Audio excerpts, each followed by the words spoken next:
जय हिंद दोस्तों, मैं आपका होस्ट और आपका दोस्त साजन भले सिंह, प्रेसिडेंट गैलेंट्री अवार्डी, एक बार फिर से स्वागत करता हूं एक नए मुद्दे के साथ मेरे YouTube चैनल, आपके YouTube चैनल सोल्जर माइंडसेट में। मेरे दोस्तों, अब जैसे सबको पता होगा कि एक कंट्रोवर्सी हुई है कांग्रेस पार्टी को। ऑल्दो मैं पॉलिटिकल जैसे कोई मुद्दे पे वीडियो नहीं बनाता, बट कुछ ऐसी चीज़ें लगातार हो रही है तो मुझे किसी न किसी पार्टी का कहते हैं ना, जिस पार्टी ने कुछ बोला है तो उसका नाम लेके मुझे एक वीडियो बनानी पड़ रही है। मेरी मजबूरी है, मैं पॉलिटिकल पार्टी में वीडियो नहीं बनाना चाहता था। ऑल्दो मेरी भी एक विचारधारा है, फिर भी मैं उस मुद्दे पर जाना नहीं चाह रहा था। ऑपरेशन सिंदूर पर भारतीय फौज की जीत और देश की जीत को कांग्रेस पार्टी पचा नहीं पा रही है। इसका एक नया ताजा उदाहरण है महाराष्ट्र के भूतपूर्व मुख्यमंत्री पृथ्वीराज चौहान के रूप में।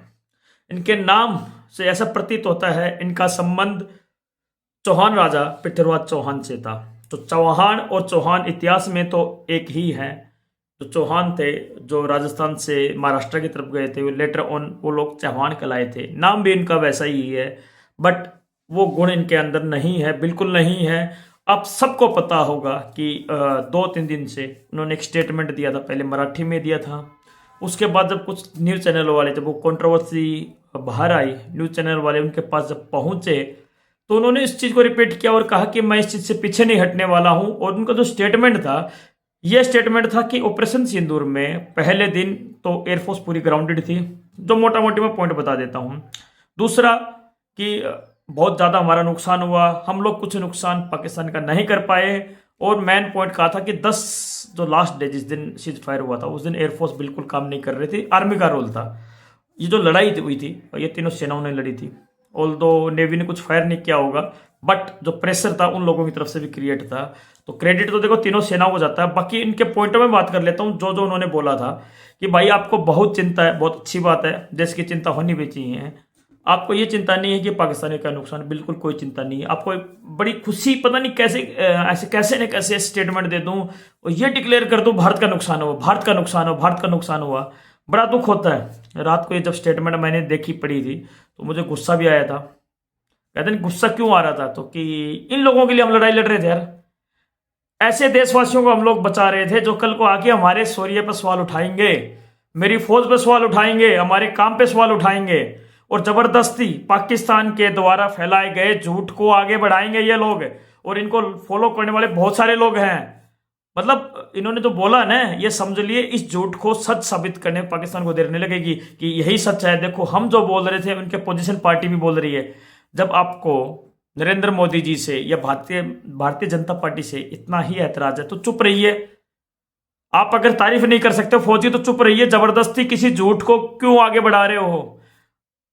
मैं उस लड़ाई में एक्टिवली पार्टिसिपेट था, मैं फ्रंट में था। हम लोगों ने, हमारी यूनिट ने, हमारी टीम ने पाकिस्तान के 6 जहाज मारे थे, 5 फाइटर जहाज थे, एक अवाक्स थे।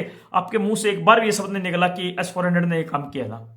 जबरदस्ती पाकिस्तान के द्वारा फैलाए गए झूठ को बार बार बार बार बार बार कि ऐसा हुआ था, ये हुआ था, इस झूठ को बार बार फैला रहे हो जिसका कोई सबूत नहीं है, कहीं कुछ नहीं है। जबरदस्ती एक झूठ को, मतलब किस लिए फैला रहे हो, मैं तो समझ में नहीं आ रहा है। मतलब इस आप क्या साबित करना चाहते हो?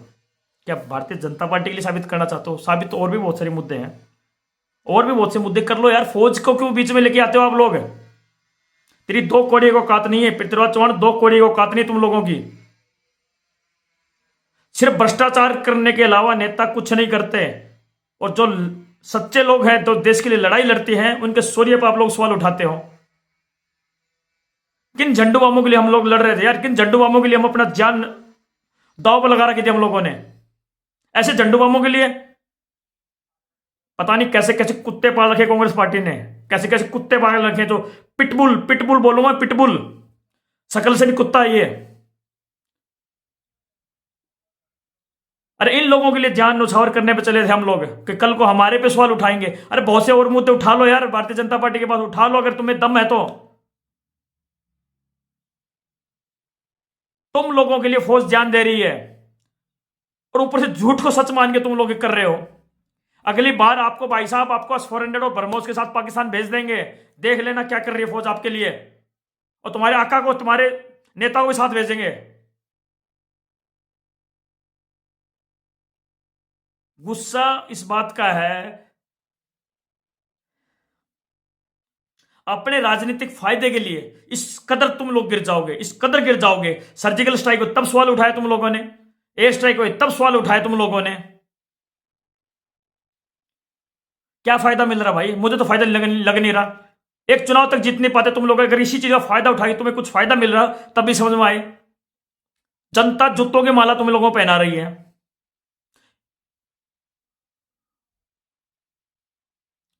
भाई। पॉलिटिकल आइडियोलॉजी अलग चीज है, लड़ो ना उस चीज पे। तुम लड़ ही नहीं पा रहे उस चीज पे, तुम्हारी चक्री बना रखी है। एक चुनाव तक तुम लोग जीत नहीं पाते हो, अब हम लोगों को क्यों बीच में लेके आ रहे हो? फौज के शौर्य पे सवाल उठा रहे हो जबरदस्ती, वो भी गलत। गुस्सा आएगा, क्यों नहीं आएगा गुस्सा? आपकी जानकारी के लिए बता देता हूं, आपने कहा कि फौज के एक अफसर ने कहा दिया कि कुछ पहले दिन कुछ हम लोग डाउन हो गए थे। डाउन का मतलब टेक्निकल भाषा में बता देता हूं, 20 साल फौज में रहा हूं, जो एयरफोर्स में रहा। डाउन का मतलब यह होता है कोई इक्विपमेंट अनसर्विसेबल हो जाना, फॉल्ट आ जाना उसके अंदर, फुल फ्लैज कॉम्बैट मोड में नहीं आ जाना। उसका मतलब यह होता है, अगर किसी ने अगर यह वर्ड यूज किया तो मैं आपको इसका अर्थ बता देता हूं। पाकिस्तान ने तो यह भी दावा किया था S-400 को मार दिया, हमने लगातार 3 दिन दावा किया था, छू तक नहीं पाए थे हम लोगों को, छू तक नहीं पाए थे वो लोग। चले हैं पाकिस्तान के चमचा बनने भाई। आपका मैं बता देता हूं कौन आप है, नहीं पता हो तो 2008 में मुंबई अटैक हुआ था, उसमें महाराष्ट्र में बीजेपी कांग्रेस की सरकार थी। ये रितेश देशमुख नहीं, एक्ट्रेस के पिताजी विलासराव देशमुख, वो सीएम थे उस टाइम के। क्या कांग्रेस का स्टांस था, मैं नाम नहीं लेना चाहता, ना इस मुद्दे पे वीडियो बनाना चाह रहा था, सबको पता है। 1 इंच फौज बहुत चाह रही थी, मैं उसमें भी फौज में था, फौज बहुत चाह रही थी कि पाकिस्तान पे हमला हो। 166 लोग मारे गए थे, हमारे देश के अंदर घुस के मारा था पाकिस्तान के आतंकवादियों ने। एक कहते ने आर्मरी से एक बंदूक भी सुनी हुई थी उसके नाम पे कि वापस हमें अटैक करना है।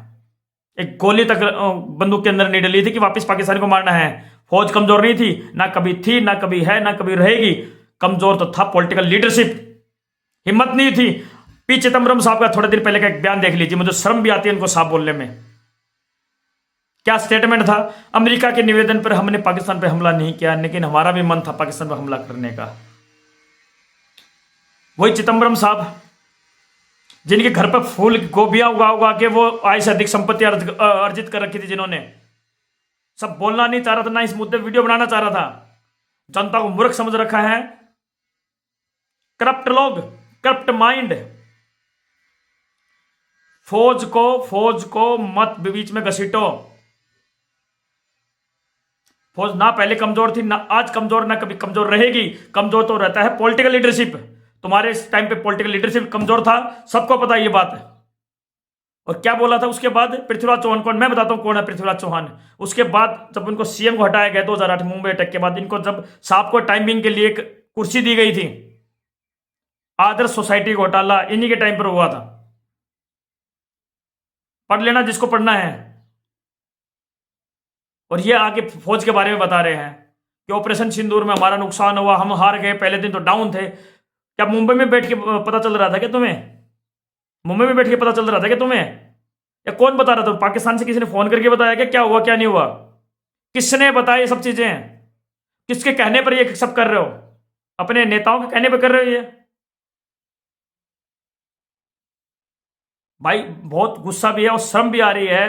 कैसे ऐसे चमन, अब समझ जाना जो अगला जो वर्ड मैं बोल रहा हूं, ऐसे चमनों के लिए हम लोग लड़ रहे थे, अपनी जान कुर्बान कर रहे थे। फौज अपनी जान कुर्बान करती है ऐसे लोगों के लिए जो कल को उठा के, एक बिहार का नेता था, पता नहीं कौन, जेडीयू किसका नेता था, फालतू की बयानबाजी कर रहा था कि फौज के जो जवान थे वो सो रहे थे, इस पर हमला हो गया, वो लोग कामचोर हैं। सबने सुना होगा ना, एक बार जो उरी अटैक हुआ था तब एक बिहार के जेडीयू का था, पता नहीं आरजेडी का था, आई डोंट नो एग्जैक्टली, मुझे याद भी नहीं है। तुम लोगों को वोट चाहिए, तुम लोगों को करप्शन करना है, सबको पता है नेता किस काम के होते हैं। हमें हमारा मुंह मत खुलाओ, खासकर तुम्हारी पार्टी। नहीं बनाना चाह रहा था इस किसी भी पार्टी के लिए मैं वीडियो, लेकिन तुम्हारे कर्म ऐसे हैं, तुम्हारे कर्म ऐसे हैं।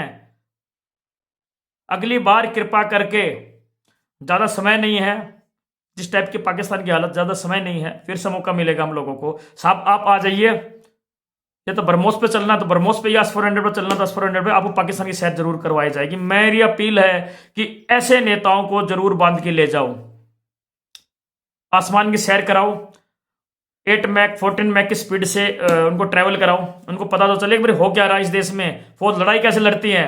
अगली बार से जिस नेता को आज भी शक है फौज के शौर्य पर, जो कल भी था, जब भी लड़ाई हो, काइंडली फौज की यूनिट में पहुंचिए, देखिए, आप अपनी आंखों से देखिए कि लड़ाई कैसे होती है। कुछ नहीं करना आपको, सिर्फ चाय पानी पिलाते रहना फौजियों को, अपनी आंखों से देखिए कि फौज कैसे लड़ाई लड़ती है, आपको सारा भ्रम दूर हो जाएगा। भ्रम तो खैर है नहीं आपको, लेकिन कहते हैं कि कुछ वोट की राजनीति इतनी गंदी होती है, इतनी गिरी हुई होती है, पता था, देख भी लिया और देखते आ रहे हैं। माफी चाहूंगा जिसको मेरे शब्द बुरे लगे, लेकिन गुस्सा था और गुस्सा मेरा जायज भी है। मेरी तरफ से अब मैं नहीं बोलना चाहता हूं, रहने दीजिए। भगवान इनको सतबुद्धि तो कभी नहीं देगा, अगर सतबुद्धि देता तो ऐसी कभी बात नहीं करते।